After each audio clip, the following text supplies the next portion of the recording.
The Python Prophecy Part 2. The shadow of war. The news of Azula's birth spread like wildfire, carrying with it the whispers of the prophecy. In Obosi village, the people gathered around Elder Eber, their faces etched with a mix of hope and skepticism. The Obosi elder, a wise and aged woman with eyes that had seen the rise and fall of seasons, nodded solemnly as she gazed at the moon, now a glowing crescent in the morning sky. "The time has come," she repeated, her voice low and measured.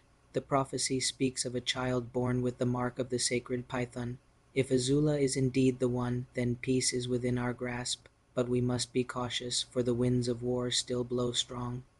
As the Obosi villagers dispersed, their faces set in determined resolve, a sense of unease settled over Akara. The village elder, Okon, sensing the mood, gathered the Akara leaders in a hasty council. The air was heavy with tension as they discussed the implications of Azula's birth. "What if Obosi sees this as a sign of weakness?"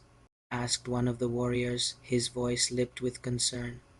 "What if they seek to destroy us, to claim our lands and our people?"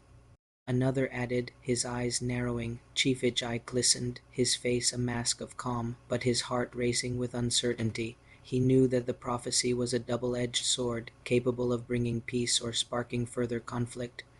As the council deliberated, a group of Obosi emissaries arrived at Akara's borders, bearing gifts and an olive branch. The Akara guards, wary and alert, escorted them to the village center, where Chief Ijai and Elder Okon awaited. Eber, the Obosi elder, stepped forward, her eyes locked on Azula, who slept peacefully in his mother's arms.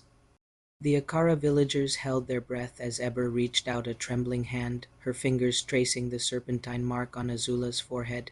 "It is true," she whispered, her voice barely audible. "The prophecy is fulfilled." The air seemed to vibrate with tension as the two villages faced each other, their hearts pounding in unison. Would they choose peace, or would the cycle of violence continue?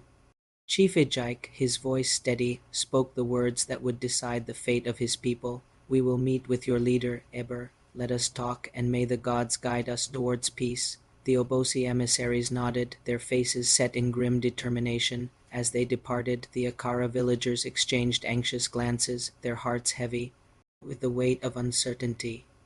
The moon continued its ascent, casting long shadows across the land. In the silence, the villagers waited, their fate hanging in the balance. Would Azula's birth bring peace, or would the war drums resume, beating out a rhythm of death and destruction?